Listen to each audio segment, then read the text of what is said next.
JEE advance में मेरी मतलब कि 7,000 के अराउंड रैंक आई थी। बट स्टिल आपको बिल्कुल मानता हूँ कि एक लंबी प्रिपरेशन आपको अच्छे कॉलेज में पहुंचा सकती है। अगर आप अर्ली स्टार्ट करते हो तो वो आपको हमेशा एक एज देगा। कि मेंस का मेरा एग्जाम काफी अच्छा चला गया सेकंड अटेम्प्ट में। ये अगर आपको पता है जेईई क्या है, आप 11th में हो, आपको बिल्कुल शुरू कर देना चाहिए। अब अगर आप एक यूट्यूबर की स्ट्रैटेजी को बार बार देख रहे हो, वो लोग तो मतलब कि अपने व्यूज को ये मतलब कि उनका भी तो एक मोटो है वो वीडियो को क्रिएट करने के लिए। उसमें ऐसा करता था कि 2 वीक्स पहले से ही मैं ऑलमोस्ट नोट्स देना शुरू कर दिया था। हर्ष भाई हमारे एनआईटी इलाहाबाद के हैं भाई। जो सबका ड्रीम कॉलेज होता है भाई, लोग दिन रात सपने देखते हैं उस कॉलेज में पहुंच के। तो यार हर्ष, सबसे स्टार्ट करो, सबसे पहले अपने कॉलेज के बारे में बताओ।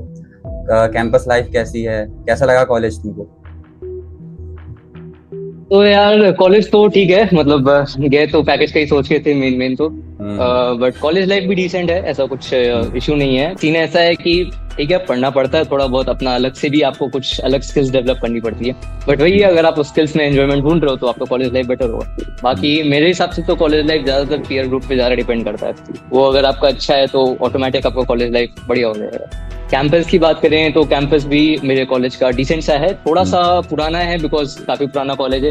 1961 का एस्टैब्लिशमेंट है, तो इस हिसाब से थोड़ा सा आउटडेटेड सा लगता है, थोड़ा कुछ कुछ बिल्डिंग्स, बट काफी बिल्डिंग्स नई भी बनी है कॉलेज में। तो कॉलेज ओवरऑल तो बड़ा कैंपस है, बहुत अच्छा है और मजा आता है। तो यार जैसे कि तुम यार टॉप एनआईटी एनआईटी इलाहाबाद में हो, तो क्या रीजन था कि तुमने एनआईटी इलाहाबाद को प्रेफर किया बाकी कॉलेजों के मुकाबले? अरे देखो, मेरा सीन तो भाई ऐसा था कि मेरे को कंप्यूटर साइंस, मतलब मैं शुरू से ज्यादा इंक्लाइंड हूँ उसके लिए। अब इसका पैकेज, इसका रीजन पैकेज ले लो या थोड़ा सा ऐसा सोच लो कि मैं ज्यादा कंप्यूटर की तरफ से थोड़ा इंक्लाइंड था शुरू से। हम्म। बट मेजर तो यही था कि अगर मुझे आईआईटी में अगर अच्छी ब्रांच नहीं मिली तो मैं एनआईटी हम्म। में ही जाऊंगा सीएस के लिए। अब हो भी कुछ ऐसा गया कि मेंस का मेरा एग्जाम काफी अच्छा चला गया सेकंड अटेम्प्ट हम्म। में। जेईई एडवांस में थोड़ा सा मैंने मतलब कि थोड़ी गड़बड़ हो गई उसमें, तो थोड़ी रैंक उसमें नीचे आ गई, तो मेरे को बहुत अच्छे आईआईटी में ब्रांच मिल नहीं रही थी कुछ खास। हम्म। तो इसलिए मैंने एनआईटी इलाहाबाद ले लिया, और मतलब कि मेरा होम स्टेट भी वही है।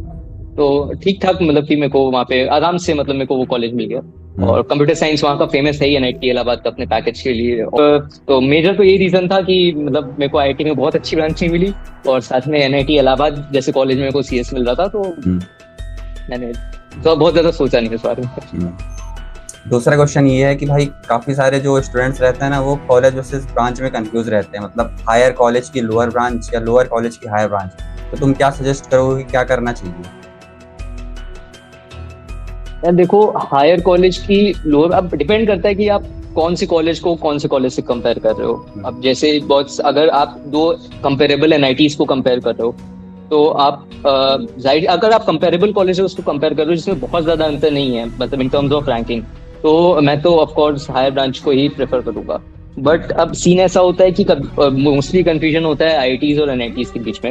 आईआईटीज और एनआईटीज में भी अगर आपको बहुत टॉप एनआईटीज में एक ठीक ठाक ब्रांच मिल रही है, इवन मैं कहूंगा अगर आपको मैकेनिकल तक मिल गई, बिकॉज आईआईटीज के अपने खुद के बहुत सारे प्रोज होते हैं, और ब्रांच के भी अपने खुद के बहुत सारे प्रोज होते हैं, तो आपको एक कैलकुलेशन ऑफ कोर्स करनी पड़ती है।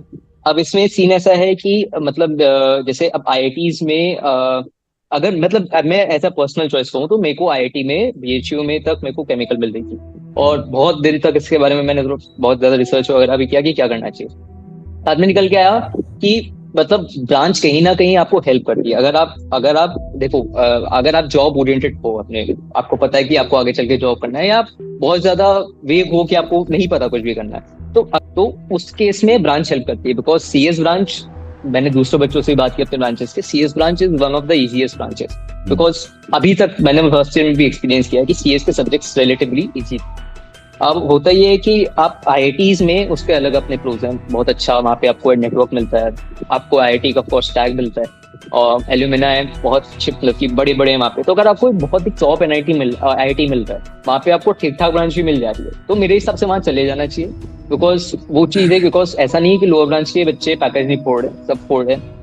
बट अगर आप सुनोगे, अगर आपको एक टॉप एनआईटी वर्सेस एक न्यूअर एनआईटी में, न्यूअर आईआईटी में, top NIT versus newer IIT में, तो मैं टॉप एनआईटी की टॉप ब्रांच को प्रेफर करूंगा। बट वहीं अगर आपको बहुत अच्छा ओल्ड आईआईटी मिल रहा है जिसमें ठीक ठाक ब्रांच मिल रही है, तो आपको मेरे हिसाब से वहां पे जाना चाहिए। तो यार तुम अपनी 11th 12th की कंडीशन बताओ, फिर तुमने ड्रॉप लिया था तो अपनी ड्रॉप ईयर क्यों लिया, इसका क्या रीजन था? देखो मैं शुरू से शुरू करता हूँ। हम्म। तो 2020 10th का एग्जाम हम लोग का खत्म हुआ था और तभी कोविड आ गया था। हम्म। तो मैं आईसीएसई बोर्ड से था और मेरे बहुत मतलब कि बढ़िया परसेंटेज आई थी, तो था कि जेई तो करना ही है। बट उसके लिए मतलब जो कोविड था तो ऑफकोर्स बार बार जाना नहीं था, तो मैंने ऑनलाइन कोचिंग्स भी कुछ कुछ ली थी। हम्म। बट वो चीज़ बहुत कंटिन्यू हो नहीं पाया क्योंकि मेरे हेल्थ इश्यूज बड़े हो गए थे, तो वो बीच में टर्मिनेट हो गया। और इतना ज्यादा बड़ा लैग हो गया कि फिर वो मैंने धीरे धीरे धीरे धीरे मैं बैकलॉग कवर करते में ही मेरा पूरा जेई प्रिपरेशन खराब हो गई, बर्बाद हो गई। तो 11 तक तो मतलब मेरा ऐसा था कि मेरा 30% सिलेबस भी बहुत अच्छे से कंप्लीट नहीं था और मेरा कॉन्फिडेंस बिल्कुल खत्म हो गया था। जबकि मैंने शुरुआत अच्छी की थी, मतलब मैंने जब शुरुआत की थी अपनी जेई की प्रिपरेशन की तो मेरा ठीक चल रहा था, मेरे बैचमेट्स के साथ मैं काफी अच्छे से अलाइन भी था। बट वो वही है कि अब जैसे आपकी प्रिपरेशन छूट जाती है, वो बैकलॉग्स जो है वो तो लॉग होते रहते हैं ना। इसके बाद जो है मैंने 12 जब शुरू किया तो मैंने सोचा कि मैं फ्रेश स्टार्ट दूंगा, बट फिर नहीं हो पाया बिकॉज फिर सेकेंड वेव आ गई और बहुत सारे चीजें आसपास खराब होने लगी। तो उसमें मेरा थोड़ा और प्रिपरेशन का थोड़ा लॉस हो गया और मतलब मेरे को समझ में आ गया था कि बहुत ज्यादा बाय द एंड ऑफ 12 मेरे को समझ में आ गया था कि बहुत ज्यादा इसमें कुछ होने नहीं वाला है। स्टिल मैंने जेईई मेंस दिया, बहुत ही खराब मन से दिया, मैं बिल्कुल भी प्रिपेयर्ड नहीं था, मेरा शायद बहुत ही ना के बराबर सिलेबस बहुत अच्छे से कंप्लीट था। फिजिक्स मेरे को बस थोड़ी बहुत आती थी और इसी बेसिस पे मैंने जेईई में दिया, बिल्कुल भी अच्छा परसेंटाइल मेरा नहीं आया इसमें कुछ नहीं। एक साल मतलब मैंने बहुत रगड़ा और मेरे को पता था कि इसमें मेरे को मतलब कि जो है यही है, अब इसमें मेरे को काम करना है। तो मेहनत बहुत ही मैंने, मैं ये नहीं कहूंगा मतलब जेईई एडवांस को लेके मैं बहुत ज्यादा सीरियस था। मेंस भी मतलब मेरा अच्छा जा रहा था और मेरी ठीक ठाक प्रिपरेशन चल रही थी उस दौरान। तो ठीक है, मतलब मैंने मेंस भी निकाला, मतलब फर्स्ट अटेम्प्ट तो मेरा बहुत अच्छा नहीं गया बिकॉज हम लोग को टाइम बहुत कम मिला था। मतलब हम लोग का अगस्त में जहाँ तक सिलेबस स्टार्ट हुआ था, अगस्त जुलाई एंड में ऑलमोस्ट, और जेई मेंस का पहला अटेम्प्ट जैन में हो गया था जो कि एक्सपेक्टेड बिल्कुल नहीं था। तो सिलेबस अच्छे से कंप्लीटेड था नहीं उस टाइम तक। तो जेई मेंस का पहला अटेम्प्ट गया, कुछ बहुत अच्छी परसेंटाइल नहीं बनी बट स्टिल था कि प्रिपरेशन के हिसाब से ठीक ठीक एग्जाम गया। फिर सेकंड अटेम्प्ट जब मैंने दिया, सेकंड मतलब फर्स्ट और सेकंड अटेम्प्ट के बीच में मतलब मैं जेई मेंस ज्यादा फोकस था क्योंकि ऐसा था कि जेई मेंस तो एटलीस्ट मेरा बढ़िया हो जाए। तो जेई मेंस सेकंड अटेम्प्ट में बहुत सॉलिड गया और अच्छे मतलब कि मेरे एक्सपेक्टेशन से ज्यादा मतलब उसमें बढ़िया नंबर आए। तो वो तो अच्छा गया जेई मेंस का सेकंड टाइम। उसके बाद फिर मैंने जब जेई एडवांस का प्रिपरेशन किया मेंस और एडवांस के बीच में, तो प्रिपरेशन तो मेरा अच्छा था बट एग्जाम के दिन पता नहीं क्या हुआ, थोड़ा सा जो है गड़बड़ हो गया मामला। तो ठीक था, फिर भी जेई एडवांस में मेरी मतलब कि 7,000 के अराउंड रैंक आई थी, क्या था। तो तुम यार जैसे कि ऑफलाइन कोचिंग में थे, तुमने ऑफलाइन लिया था, तो तुम किसी स्टूडेंट को क्या रिकमेंड करते हो कि उसको ऑफलाइन लेना चाहिए कि ऑनलाइन ऑनलाइन लेना चाहिए? यार ये भी डिपेंड करता है। अब जैसे मेरे बहुत सारे दोस्त हैं मेरे कॉलेज में, मेरी ही ब्रांच में, जो कि ऑनलाइन पढ़े हैं उन्होंने, अलग अलग इंस्टीट्यूट से पढ़ा है ऑनलाइन उन्होंने उन्होंने निकाला है, ऐसा नहीं है। बट इसमें ऐसा होता है कि अगर आपको पता है कि आप सीरियसली पढ़ाई कर सकते हो घर पे बैठ के, बिकॉज बहुतों का होता है कि घर पे बहुत सारे डिस्ट्रैक्शंस हैं, 50 तरह की चीजें हो रही हैं घर पे, तो मन नहीं लग पाता उतना।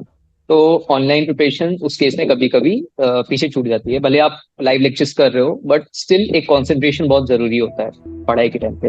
अगर आपको पता है कि आप घर पे बैठ के आज तक अच्छे से पढ़ते आए हो, आप सीरियसली पढ़ सकते हो आगे, बिकॉज 2 साल 3 साल is not a short journey. और ऑनलाइन पढ़ना ऑफलाइन पढ़ने से ज्यादा टफ है बिकॉज उसमें फोकस करना मुश्किल है, डिस्ट्रैक्शंस बहुत सारे, एटलीस्ट मेरे केस में तो थे। तो ऑनलाइन तभी रिकमेंड करूंगा जब आप अच्छे से, आपको पता है, आपको अपने को भरोसा कि पढ़ सको, बिकॉज ऑनलाइन के भी अपने फायदे, आपको घर पे रहने का मौका मिलता है, घर का आप खाना खा सकते हो, आपको बहुत सारी चीजें नहीं करनी पड़ती जो आपको बाहर अकेले रह के करना पड़े। तो ऑनलाइन मैं तब रिकमेंड करूंगा जब आप सीरियस हो अपनी पढ़ाई को लेके, आप डिसिप्लिन्ड हो और आपके पास एक ऐसा कोई मतलब कि या तो आपके पास कोई दोस्त हो, कोई सीनियर हो, या फिर कोई पेरेंट टीचर, कोई भी ऐसा कोई गार्डियन, कोई भी ऐसा गाइड हो सकता है जो आपको स्टेप स्टेप पे बताता रहे कि आप कहाँ पे पीछे छूट रहे हो। बट ऑनलाइन में कभी कभी ये होता है कि आप सीरियसनेस को ना लेके आप कभी टेस्ट छोड़ दिया, कभी मतलब आज टेस्ट शेड्यूल था नहीं हुआ, आज क्लासेस थी, ये सोचा कि रिकॉर्डेड तो मिल ही जाएगा तो नहीं पढ़ा। तो डिसिप्लिन बहुत जरूरी है, आप रेगुलर टेस्ट दे रहे हो, रेगुलर क्लासेस कर रहे हो। जैसे तुमने ड्रॉप लिया था, तो ड्रॉप ईयर में तुम्हारा स्टडी रूटीन क्या रहता था? मतलब कितने घंटे पढ़ते थे कोचिंग के अलावा, और क्या रिकमेंड करते हो कि जो पर सब्जेक्ट है तुम कितने घंटे हर सब्जेक्ट को देना चाहिए पर डे? यार देखो मेरा तो ऐसा था, मैं पर डे, मैं डे वाइज सारे सब्जेक्ट्स ही ऑलमोस्ट पढ़ता था। सबसे पहले मेरी प्रायोरिटी रहती थी कि मैं होमवर्क को किसी हिसाब से कंप्लीट कर सकूं। होमवर्क बहुत ज्यादा रहता था बिकॉज एक साथ कई सारे सब्जेक्ट्स चल रहे थे, कई सारे चैप्टर्स चल रहे थे, मतलब जेई प्रिपरेशन में, ड्रॉप ईयर में। तो उसमें होमवर्क ही इतना सारा हो जाता था कि वही कंप्लीट करना एक चैलेंज था। तो ऑलमोस्ट हर दिन ही फिजिक्स केमिस्ट्री मैथ्स का जो होमवर्क मिलता था वो मैं कंप्लीट करता था। बहुत बार ऐसा हुआ कि नहीं हो पाया, या फिर मेरा कुछ और प्रायोरिटीज है, मुझे कुछ रिवाइज करना है या कुछ पुराने क्वेश्चंस लगाने हैं। तो मेरा ऐसा कोई स्केड्यूल तो फिक्स नहीं था कि मुझे इतने घंटे से लेके इतने घंटे तक पढ़ना है, इतने घंटे ही करना है। तो मैं पढ़ाई ही करता था मोस्ट ऑफ द टाइम। कभी कुछ मन हुआ तो बाहर टहलने चले गए, ऐसा कुछ। बट कोई ऐसा स्केड्यूल तो नहीं बनाया था। बट हाँ, क्योंकि मेरी बैचेस शाम की थी तो मैं लेट नाइट तक पढ़ता था, 2 बजे तक ऑलमोस्ट, जहाँ तक मैं पढ़ता था। उसके बाद सुबह वही करीबन 8 बजे उठना। और उसके बाद हालांकि जेई जब जेई एडवांस आने वाला था तो मैंने अपना शेड्यूल पूरा चेंज कर दिया था। मैं सुबह थोड़ा मतलब थोड़ा मुर्गा वाला मेरा सेंस गया था, तो मैं सुबह 4-5 बजे उठता था। और उसके बाद वही पूरा जैसे जेई एडवांस का रहता है कि सुबह आपको पूरी तैयारी में बैठना है, तो उस हिसाब से शेड्यूल चेंज होता रहता था जैसे एग्जाम्स करीब आते थे। बट स्टिल मतलब ऐसा था कि क्लासेस को छोड़ के जितना भी मैं सेल्फ स्टडी कर सकता था पूरे दिन में, उतना कोशिश करता था कि मैं करूँ। जब हाँ, तो यार जैसे 11th 12th तुम्हारा भी अच्छा नहीं गया था, तो तुम्हारी हिसाब से क्या है, 11th 12th की जो प्रिपरेशन है जेई की, वो आईआईटी तक पहुंचने में या अच्छे एनआईटी तक पहुंचने में कितनी मैटर करती है? बिल्कुल बिल्कुल मैटर करती है। मतलब मैं मानता हूँ, इस बात को बिल्कुल मानता हूँ कि एक लंबी प्रिपरेशन आपको अच्छे कॉलेज में पहुंचा सकती है। अगर आप अर्ली स्टार्ट करते हो तो वो आपको हमेशा एक एज देगा। आप लेट स्टार्ट करके बिल्कुल आईटी में जा सकते हो, बट आपको फिर उसी हिसाब से उसको कॉम्पनसेट करने के लिए ज्यादा मेहनत करनी पड़ेगी, जो कि कभी कभी बहुत ज्यादा एग्जॉस्टिंग हो जाता है। मतलब अगर बात करूं कि अगर कोई बच्चा 11th 12th से बोर्ड्स की पढ़ाई करके 13th में जा रहा है और ये टारगेट लेके जा रहा है कि मेरे को टॉप आईआईटी में टॉप ब्रांच चाहिए, मतलब मेरे को 100,000 रैंक लाना है, it will never be easy. Because बहुत ही कम टाइम मिलता है उसमें, आपको जेई मेंस लेवल तक का ही करने में बहुत ज्यादा टाइम मतलब चाहिए। अब तो फिलहाल ऐसा हो गया है कि थोड़ा टाइम टेबल मतलब कि थोड़ा जेई का शेड्यूलिंग का ठीक हो गया है। अब वो मतलब कि उनका डेट फिक्स है कि इस टाइम पे एग्जाम होता है। उस टाइम तो बहुत ज्यादा वोलेटाइल था, बिकॉज हम लोग ने अगस्त में शुरू किया था और जैन में एग्जाम हो गया। तो सीन ऐसा था कि अगर आपको मतलब अगर आपके पास कोई बहाना नहीं है, अगर आपको पता है जेई क्या है, आप 11th में हो, आपको बिल्कुल शुरू कर देना चाहिए। बिल्कुल लेट नहीं करना चाहिए, बिकॉज लेट करने से कभी फायदा नहीं होगा। आप बाद में हमेशा रिग्रेट करोगे कि आपने लेट स्टार्ट किया या आप सीरियस नहीं हुए पहले इस चीज को लेकर। अगर आपको पता है कि आपको इंजीनियर बनना है, आपको बीटेक करना है, तो आपको जल्दी से जल्दी शुरू कर देना चाहिए जेई की प्रिपरेशन। मतलब मैं ये नहीं कहूंगा कि आप अपनी उसके लिए स्कूल लाइफ खराब कर लो, but still 11th is a very good time to start. और ऑलमोस्ट सब लोग कर भी देते हैं। जो लोग नहीं करते हैं वो ऑफकोर्स बाद में थोड़ा रिग्रेट करते हैं। तो जो नेक्स्ट क्वेश्चन है वो काफी इंपॉर्टेंट क्वेश्चन है कि भाई आजकल जो भी मतलब एनआईटी आईआईटीज पे जाते हैं, वो सारी स्ट्रेटजीज अपने यूट्यूब पे बताने लगते हैं, जिससे क्या होता है ना कि जो स्टूडेंट होते हैं, नया नया तैयारी करने आता है, वो अपनी प्रिपरेशन खराब कर लेता है या अच्छी भी कर लेता है। तो तुम क्या रिकमेंड करते हो, किसी को यूट्यूबर्स की स्ट्रेटजी लेनी चाहिए या फिर जो टीचर है उनके बैच में उनकी स्ट्रेटजीज या उनकी एडवाइसेस माननी चाहिए? देखिए यार, ऐसा सीन है कि कोचिंग के टीचर्स बहुत ज्यादा एक्सपीरियंस है, ठीक है। ऑफ कोर्स कोई भी यूट्यूबर से 15 साल 20 साल का एक्सपीरियंस होता है उनके पास, उन्होंने कई सारे लोगों को पढ़ाया होता है। और कोचिंग के टीचर्स आपको कभी भी गलत एडवाइस नहीं देंगे। और आप पर्सनली अगर एक कोचिंग के टीचर के साथ जुड़ जाओ, वो बहुत ज्यादा बेटर है किसी भी एक यूट्यूबर की स्ट्रैटेजी मानने से। और स्ट्रैटेजी पर्सन टू पर्सन आपके प्रिपरेशन लेवल पे सब चीज पे डिपेंड करती है। अगर मैं बात करूँ किसी भी एक एवरेज या मतलब मुझे नहीं पता टॉपर्स की क्या स्ट्रैटेजी है, बट अगर मैं एक एवरेज स्टूडेंट की बात करूँ जो कि ठीक ठाक रैंक एक्सपेक्ट कर रहा है, उसके लिए ज्यादा फोकस इस बात पे होना चाहिए कि वो अपनी पढ़ाई कैसे कर रहा है। उसका पढ़ने का मतलब कि स्ट्रैटेजी से ज्यादा डिपेंड कर रहा है कि वो अपने पूरे वर्क आवर्स जो उसका टाइमिंग है वो तो सही से मैनेज कर पा रहा है कि नहीं। टीचर्स आपको बिल्कुल उस चीज में गाइड कर सकते हैं कि आपको अभी क्या इंपॉर्टेंट है, अभी क्या चीज इंपॉर्टेंट नहीं है, बट इवेंचुअली पढ़ाई आपको ही करनी है। अब अगर आप एक यूट्यूबर की स्ट्रैटेजी को बार बार देख रहे हो, वो लोग तो मतलब कि अपने व्यूज को ही ऑफकोर्स मतलब कि उनका भी तो एक मोटो है वो वीडियो को क्रिएट करने के लिए। अब वो क्लिकबेट और थंबनेल्स डाल के अगर आपको अट्रैक्ट कर रहे हैं और आप उस पर अपना टाइम वेस्ट कर रहे हो, तो इवेंचुअली वो आपको फायदा ना देके शायद लॉस ही दे। तो मैं ये कहूंगा कि अगर आप एक कोचिंग के टीचर के साथ एक पर्सनल कनेक्ट बना लो तो वो ज्यादा बेटर रहेगा। तो प्रिपरेशन में दो चीजें काफी ज्यादा इस्तेमाल होती हैं, एक तो मॉड्यूल है, दूसरी बुक्स। तो तुम क्या रिकमेंड करते हो किसी बच्चे को कि जो बुक्स आजकल बहुत ट्रेंडिंग रहती है वो लगाना चाहिए कि कोचिंग के मॉड्यूल्स लगाने चाहिए? मॉड्यूल्स ही इतनी ज्यादा है, बिकॉज टीचर्स तो मॉड्यूल्स ही होमवर्क देते हैं और ऑलमोस्ट पूरा मॉड्यूल वो लोग कवर करवाते भी हैं।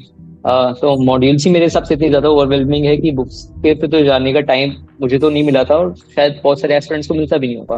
बुक्स आप जा रहे हो तो जाहिर सी बात है कि आप कहीं ना कहीं मॉड्यूल्स को इग्नोर कर रहे हो। अब मॉड्यूल्स एक एक तरह से एक फिल्टर्ड चीज है जो कि सारी बुक्स का आपको मॉड्यूल्स में, ऐसा नहीं है कि बिल्कुल न्यू क्वेश्चन बनते हैं, वो भी कोई ना कोई बुक से आ ही रहे होते हैं। तो जो बुक्स पे क्वेश्चन ज्यादा रिलेवेंट है वो आपको ऑलरेडी जब आपको मॉड्यूल्स मिल सकता है तो आप बुक्स की तरफ क्यों भाग रहे हो? अगर आपके पास बहुत ज्यादा टाइम है, आपके ऑलरेडी मटेरियल्स पूरे हो चुके हैं, टीचर्स भी यही चीज रिकमेंड करते हैं कि अगर आपका मॉड्यूल हो चुका है, पहले आपके जो प्राइमरी फोकस होना चाहिए वो आपका मॉड्यूल होना चाहिए। अगर आपका मॉड्यूल कंप्लीट हो गया है तो आप बिल्कुल बुक की तरफ जाओ, बहुत सारी मार्केट में अच्छी अच्छी बुक्स हैं। बट एस्पिरेंट्स क्या करते हैं, वो लोग ज्यादा मतलब ऐसे करने के लिए कि मेरी प्रिपरेशन के पीछे ना छूट जाए, मैं कुछ सवाल कम ना कर लूँ, इस वजह से बुक्स के पीछे भागते हैं। कहीं ना कहीं उनके दूसरे सब्जेक्ट्स या कोचिंग की मॉड्यूल्स या कुछ ऐसे जरूरी सवाल जो कि टीचर्स ने रिकमेंड किए हैं वो मिस होने के चांसेस हैं, और बुक्स यूजुअली कंप्लीट भी नहीं हो पाती हैं। मतलब इतनी मोटी मोटी बुक्स रहती हैं, अपन लोग तो जानते हैं कि मतलब 400 पेजेस की बुक रहती थी, कितने सारे उसमें सवाल रहते हैं और बहुत ही रेपिटेटिव कभी कभी क्वेश्चन हो जाते हैं उसमें। तो बुक्स ऑफकोर्स अगर टीचर्स ने आपको रेकमेंड किया है कोचिंग के कि ये बुक्स आप लोगों को लगानी चाहिए इन पर्टिकुलर सब्जेक्ट के लिए, तो आप बिल्कुल लगाओ। बट मेरे हिसाब से आपको अपनी तरफ से कोई बुक नहीं सेलेक्ट करनी चाहिए, आपको कोचिंग के टीचर्स को फॉलो करना है, उनके नोट्स को फॉलो करना है, अपने कोचिंग की मॉड्यूल्स को फॉलो करना है, और होमवर्क को बहुत ही रिलीजियसली और बहुत ही डिसिप्लिन के साथ उसको लगाना चाहिए, वो ज्यादा जरूरी है। नेक्स्ट इज ना, जो काफी इंपॉर्टेंट चीज है वो होती है मॉक टेस्ट। तो मॉक टेस्ट कितने देने चाहिए प्रिपरेशन के दौरान, और तुम कितने देते थे, उसकी फ्रीक्वेंसी क्या होनी चाहिए? शुरू में तो जब मेरा जेई प्रिपरेशन स्टार्ट हुआ था, मतलब जब तक मेरा एग्जाम्स का कोई सीन नहीं था कि अभी 2 महीने में 1 महीने में एग्जाम्स नहीं, तब तक तो मैं सिर्फ और सिर्फ कोचिंग के टेस्ट देता था। कोचिंग में यूजुअली 3 वीक्स पे टेस्ट होते थे, जेई मेंस के भी होते थे और एडवांस के भी होते थे, सेंटर पे जाके देना होता था। तो मैं वही देता था बिकॉज वही है ना, syllabus completion was one of the major, कि पहले ये चीज होता है, टेस्ट देता था पर सिर्फ और सिर्फ कोचिंग के टेस्ट देता था, जो भी कोचिंग के टेस्ट होते थे उसको वो कभी मैंने छोड़ा भी नहीं। मतलब रेयरली ऐसा हुआ होगा मेरे हिसाब से, जब एक बार शायद तबीयत खराब हुई तब छोड़ा था मैंने, नहीं तो मैं टेस्ट कभी नहीं छोड़ता था। उसके बाद जब मेरे जेई के एग्जाम्स क्लोज हुए, स्पेशली सेकंड अटेम्प्ट में, जो कि मेरा मेन जो मैं अटेम्प्ट टारगेट कर रहा था जेई मेंस में, तो उसमें तो मैंने टेस्ट की फ्रीक्वेंसी बहुत ज्यादा कर दी थी। स्पेशली मैं उसमें ऐसा करता था कि 2 वीक्स पहले से ही मैं ऑलमोस्ट रोज टेस्ट देना शुरू कर दिया था। और फिजिक्स और केमिस्ट्री चूंकि उस टाइम पे बहुत इजी आ रही थी, अभी भी आ रही है काफी, मतलब फिजिक्स और केमिस्ट्री के पेपर्स काफी ज्यादा कह सकते हैं बहुत ही ज्यादा इंटेंसिक है कि तुरंत ऐसे लग जाते हैं। तो उस चीज पे मैं ज्यादा फोकस करता था कि मैं कम से कम टाइम में इन दोनों सब्जेक्ट्स को खत्म कर दूं। तो मैंने इन दोनों सब्जेक्ट्स के टेस्ट बहुत दिए हैं, मतलब उसका कोई शायद काउंट भी नहीं है, क्योंकि इतने पेपर्स कराते हैं जेई, तो मैं प्रीवियस ईयर पेपर्स को ही निकाल के एज अ टेस्ट लेता था। तो मैंने टेस्ट बिल्कुल देने चाहिए, टेस्ट बहुत ज्यादा इंपॉर्टेंट है, उससे आपको पता चलता है कि आप कहाँ कहाँ टेस्ट में गलती है, बिकॉज आपकी प्रिपरेशन कितनी भी अच्छी हो, इवेंचुअली मैटर करता है कि आप उस दिन कैसा परफॉर्म करोगे। उस दिन मतलब कि आपको टेस्ट स्ट्रैटेजी बहुत ज्यादा मैटर करती है, आप अलग अलग एक्सपेरिमेंट भी करोगे अपने स्ट्रैटेजीज को बनाने के लिए कि आपको कौन से जेई मेंस और जेई एडवांस में क्या क्या स्ट्रैटेजीज बनानी है, तो उसके लिए टेस्ट लेना बहुत जरूरी है। बट वही है कि फ्रीक्वेंसी आप बढ़ाते जाओ धीरे धीरे जैसे आपके एग्जाम्स करीब आ रहे हैं, बिकॉज उस चीज से अगर आपका एक एप्टीट्यूड बिल्ड हो गया और आपने वो प्रेशर कंपोनेंट हटा दिया अपने सर के ऊपर से ऑन द एग्जाम डे, तो वो चीज बहुत ज्यादा हेल्प करेगा और आपको एक एज देगा बाकी कैंडिडेट्स के अगेंस्ट। तो आजकल जो बहुत ज़्यादा चलता है कि भाई लास्ट के 4 महीने आ जाते हैं, 5 महीने आ जाते हैं ना, तो स्ट्रेटजीज ट्रेंडिंग करने लगती हैं कि यार 4 महीने में तुम जेई एडवांस से 500 रैंक ले आओगे, 250 रैंक ले आओगे। ये लास्ट मंथ की भी स्ट्रेटजीज होती हैं, जैसे बड़ी बड़ी कोचिंग से अपने बैचेस निकालती हैं। तो हम इसके बारे में क्या सोचते हो कि ये सब फॉलो करना चाहिए कि नहीं?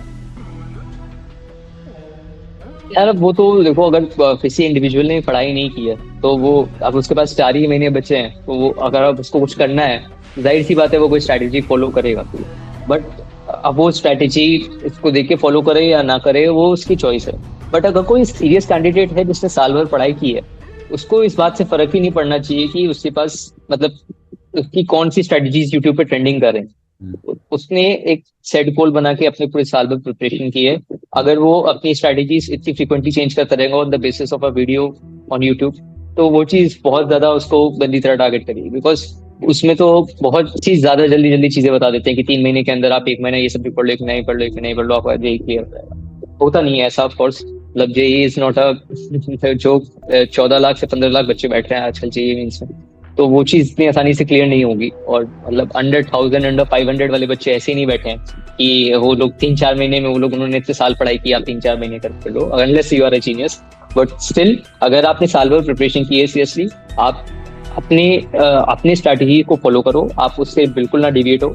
ये यूट्यूबर की स्ट्रैटेजी से आपको बिल्कुल भी डिस्ट्रैक्ट नहीं होना चाहिए। और जो नेक्स्ट क्वेश्चन है कि यार तुमने भी मतलब जेई एडवांस में ठीक ठाक रैंक लाई थी, जेई मेंस में तो काफी अच्छा फोड़ा ही, तो फिर भी यार तुम ऐसे कोई मिस्टेक अपनी जो बता सको कि तुम्हारी जो एक्सपेक्टेड रैंक या तुमने सोचा रहा हो इतना लेके आ सकता हूँ मैं, वो नहीं ला पाए? आज जेई एडवांस में तो यार मतलब मेरा काफी खराब हो गया था उसमें एग्जाम, स्पेशली पेपर वन में। मैं मतलब मेरा फर्स्ट टाइम था जेई एडवांस का पेटेंस, मैंने 12th के साथ जेई एडवांस दिया नहीं था। तो वहाँ का सिनारियो मुझे नहीं पता था कि कैसे क्या होगा। पेपर देने के बाद मुझे नहीं पता चला था कि मेरा पेपर इतना खराब गया है, वो तो बाद में जब आंसर शीट आई तब पता चला। बट स्टिल जेई प्रिपरेशन के दौरान मतलब मुझे ऐसा लगता है कि मैं थोड़ा और ज्यादा क्वेश्चन सॉल्विंग के ऊपर फोकस कर सकता था। मतलब मैंने लेक्चर्स देखे, ऑफकोर्स सिलेबस कंप्लीट किया, जेई मेंस के लिए थोड़ा टेस्ट खत्म ही किया, बट स्टिल थोड़ा क्वालिटी क्वेश्चंस का नंबर थोड़ा और मैं लगा सकता था। मैथ्स जैसे सब्जेक्ट है, मैथ्स मतलब मेरा काफी उसमें खराब चला गया था जेई एडवांस में। तो क्वेश्चन सॉल्विंग के ऊपर ऑफकोर्स ज्यादा ध्यान देना चाहिए, और क्वालिटी क्वेश्चंस के ऊपर। अगर आपका टारगेट जेई एडवांस है तो आपको क्वालिटी क्वेश्चंस बहुत ज्यादा मैटर करने चाहिए। मतलब अगर आप आसान क्वेश्चंस ही लगाते रह जाओगे, आपकी प्रॉब्लम सॉल्विंग स्पीड भी बढ़ जाएगी, बट वो एक एप्टीट्यूड नहीं बिल्ड हो पाएगा कि जो एक्चुअल में जेई के क्वेश्चन है, जो नए क्वेश्चंस आएंगे, आप उनको कैसे अप्रोच कर रहे हो, वो मैटर करता है। तो प्रॉब्लम सॉल्विंग आपको बढ़ानी चाहिए। आपको अपना टेस्ट गिविंग स्ट्रैटेजी बहुत अच्छा रखना चाहिए। मतलब एग्जाम डे के ऊपर आपको क्या करना है ये डिपेंड करता है। जेई एडवांस से आपको नहीं पता होता कि कौन सा पेपर रहेगा, कौन सा एग्जाम पैटर्न है, कितने मार्क्स का है, कौन कौन से क्वेश्चन आने वाले हैं। तो ये हर चीज आपको उसी से डिसाइड होगी कि आप जितने नंबर ऑफ टेस्ट हो। मेंस में तो मैंने बहुत सारे टेस्ट दिए थे, बहुत सारे मॉक्स दिए थे, बट एडवांस में उतने मॉक्स मैंने नहीं दे पाया टाइम के इशू के कारण। हालांकि मैंने कई सारे प्रीवियस ईयर्स दिए थे as a mock, but still थोड़ा मॉक टेस्ट में कमी थी। तो वो चीजें बाद में पता चला कि ये सब चीजें कारण हो सकती है मेरे एग्जाम खराब होने के लिए। जेई मेंस में तो मतलब मेरा फर्स्ट अटेम्प्ट में सिलेबस का इशू था, तो जेई मेंस के लिए तो मैं रिकमेंड करूंगा कि चूंकि अब पेपर बहुत आसान हो रहा है, और अब जैसे इस वाले अटेम्प्ट में भी हम लोग ने देखा कि 240 तक भी 99 परसेंटाइल बनते, तो मतलब बहुत ही ज्यादा कंपटीशन है, और पेपर का लेवल बहुत ही ऊपर नीचे जा रहा है शिफ्ट वाइज। तो आपको हर एक पेपर आना चाहिए। मतलब अगर आपका इजी पेपर भी आ गया और आपका टफ पेपर भी आ गया, तो इजी पेपर में आप ज्यादा लॉस में हो, तो इसलिए बेटर रहेगा कि आप पूरा तरह से उसको सिलेबस कंप्लीट करो for JEE mains, not for JEE advance. JEE mains में आपको पूरी तरह से पेपर आपका सिलेबस आपका कंप्लीट होना चाहिए। आपको हर एक चैप्टर के हर एक वैरायटी के इजी क्वेश्चंस लगाने आने चाहिए, specially for physics and chemistry. Because अगर इतना ज्यादा बार उन्होंने कर दिया है कि 99 परसेंटाइल आपको 230 240 मार्क्स से मिल रही है, तो आप हैंडल नहीं कर सकते कि आप 180 170 पे आप जो है सेटिस्फाई हो जाओ।